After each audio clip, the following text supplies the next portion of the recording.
some clips of them where it looked like he don't really fuck with Luka, like not shaking hands. Nah, it seemed like it was like 7 clips. Damn. Didn't help him up when he fell. Just little shit like that. Well, he did that which color last night. I was looking like, damn, Bron, you gonna help him up? He too old, bro. DeAndre Ayton, no, DeAndre takes Ayton. a lot of energy. DeAndre Ayton, like that, bro. He gotta conserve his shit, listen, bro. dog, DeAndre Ayton almost killed himself last night trying to block a shot, and the nigga fell down right beside Bron. Bron just did like this. He just looked at him twice. He just looked at him twice, ain't touch him, and walked off. Damn, my nigga, pick your teammate up, bro. That's what I'm saying. That's not LeBron. Like, yeah, that's not. That's what I'm saying. Like, I don't feel like he. We got maybe he's not happy. He's not.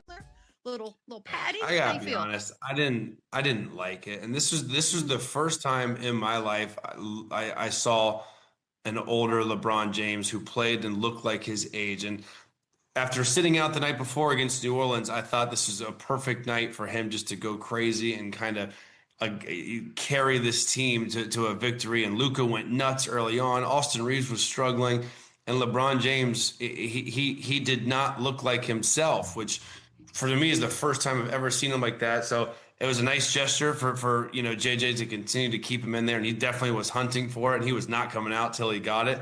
This just felt like the first like step up on the way out, and like kind of catering to his legacy instead of focusing on this season in the game that was already over.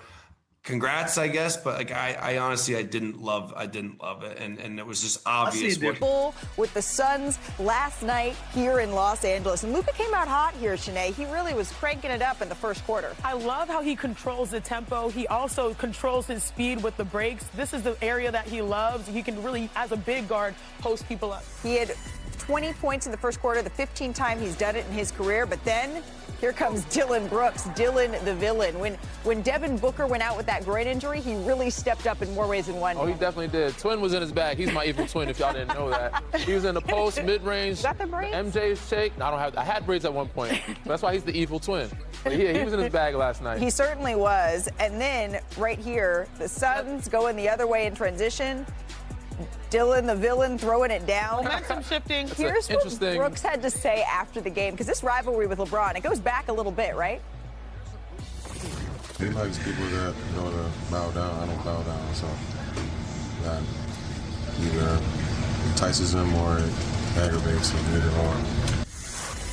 That is a chain right there. Certainly was. So third quarter, this was an interesting sequence here, Shanae, because J.J. Redick is clearly saying, Bron, trying to get LeBron's attention here. You can hear him on the audio yelling it, and LeBron, when the camera moves over, is chatting with the Suns bench during the play. So Redick, he calls a timeout and is seen shaking his head a little afterwards, clearly very calm in this moment. Still going. And you can see from another angle here, it's like exactly that. Yeah. He's still chatting. After the timeout has been called here, the back and forth, it continues. Yeah. But in the fourth quarter, hey, like that at all. It's calling Gillespie time, Danny. Yep, he got hot, and he let him know who he was tonight. I think it was like 4 straight games with 3+ threes. Last night, 8 threes, and they kept leaving him open. Scouting report, y'all. They're going to find out. Hits it from the You're corner. going to learn the hard way. 16 of your Mess career around high, and find 28 out. points in the fourth quarter. Here's J.J. Redick on the team's performance after the game. It's a weird sort of thing. It really is. It's like the Monstars taking over the people that you've grown to coach, and they're not doing anything that they normally do. Yeah, that was my fault. No way I can have 9 turnovers in the game. So in that second quarter, instead of just giving me the shots instead of shooting the ball, I feel like I was trying to get involved, but there's no way I should have 9 turnovers. I'm not going to say it's all Luka's fault in this game. There's a lot to unpack with what went wrong. But, Danny, let's start with Luka Doncic and the turnovers. Yeah, I mean, he did have 38 points in 3 quarters, so he did help. But the Lakers themselves had 22 turnovers for 30 points, but it started with Luka. And also, sometimes bad shots are considered turnovers. Luka coming in off the screen, roll the tape, coming into play, that third quarter, or even the second quarter is when it started, he kind of lost his energy a little bit. Coming up the screen, they did a great job of switching. But him playing in the crowd, you see 4 bodies there. Yeah. Most times, he's able to make this pass. Rui's been open. They didn't involve him quite a bit at all last night. But Phoenix did a great job of kind of showing the crowd and then getting back home and kind of predicting Luka's pass of his next move. Same situation here. You get a back down. You got triple team coming. Him in the paint, playing in the crowd, pump fake. He's great with his ball fakes. DeAndre Ayton is too crowded. got to find a way to get it out sooner, earlier. But him having these type of turnovers, not only were they bad because they led to pick sixes. These guys can transition, not only twos, but threes. Gillespie, one of his 8 threes right there, knocking them down, making them pay. But hold on, wait a minute, because that's the domino effect. When you have those poor turnovers, what does that lead to? It leads to poor transition defense. Look at the differential here, which is tied for the worst for the Lakers all season. The Suns scored 28 points in transition compared to the Lakers, too. And there are a couple of possessions that I want to highlight where Luka, obviously, is trying to do it bad all by himself, which he's capable of. But still, when they send the entire team, the squad, when he's in a scrum, over here, like 3 or 4 guys are on him. Sometimes those shots are off balance, and that shot becomes a pass, and then it becomes a touchdown sprint. LeBron normally can get those, but right now, looking human. First time we've seen him look human. He looked 40 right there. And then Dillon Brooks scores on the other side. Here again, if you saw the shot clock, it's around 18 seconds. That's a quick early shot. That's a short court for a 3.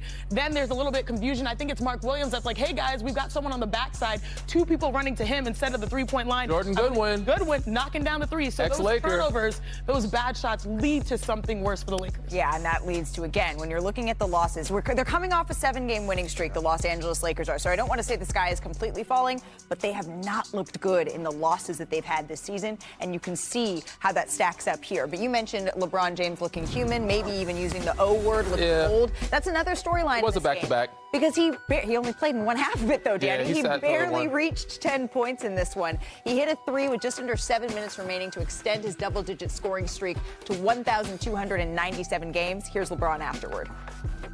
Turnovers, transition points. Obviously, on our home floor, and then against a disruptive defense like that, you can't turn the ball over that much. And they're pretty much all pick sixes. You know, they not only turned us over, they was able to convert them. You were on the injury report, the left foot injury management. It wasn't sciatica. It's called old. Pick a body part. You get it. You understand. Yeah, you understand. Just wake up with you had the night before, you know.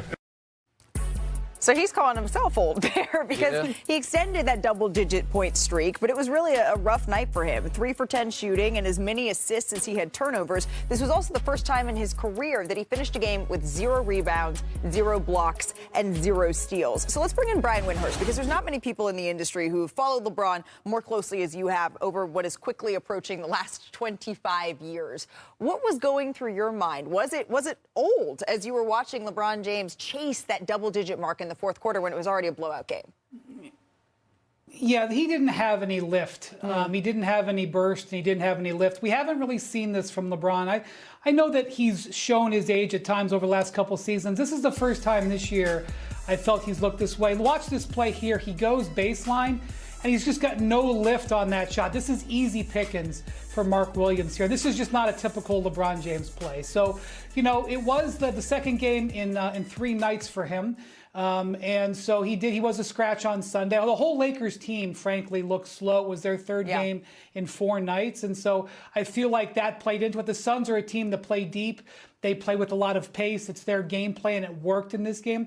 But we want this to be an outlier situation, certainly an outlier situation in his career, never having impact athletic plays, rebounds, blocks, steals. That's what he's done his whole life. So definitely something to keep our eye on. You do not want to see this be the norm. You want to see this have LeBron having an old, bad night, not something that we see recurrently. Yeah, I mean, it happens overnight when you become the old guy, and it happens very quickly. And sometimes it's an injury. And sciatica could be a reason why, you know, he's a little off. You know, he looked normal. He looked better than most 40-year-olds, but he didn't look like LeBron that we've seen in the last, 10 years or so. And I seen it when he was kind of chasing guys down. He was just a half a second late of getting a block out of bounds off the glass, or just that run out. Dillon Brooks, him not being that free safety and getting those steals and being a wide receiver out there. Him being a step slow showed his age a little bit last night, but just their energy. And it wasn't just him, but their whole group last night. They seemed out of it. And for him to have to stay in the game that long and struggle to get the double-digit points is kind of a sign, like, this might be the year we see his age a little bit. But, again, it's just one game. They did win 7 straight, 7 in a row. They were on a heater. This was a back-to-back, so I give them a little grace. I will say it doesn't you know, it doesn't happen overnight. I think you have the epiphany like, oh, snap, I'm really in the mix of this.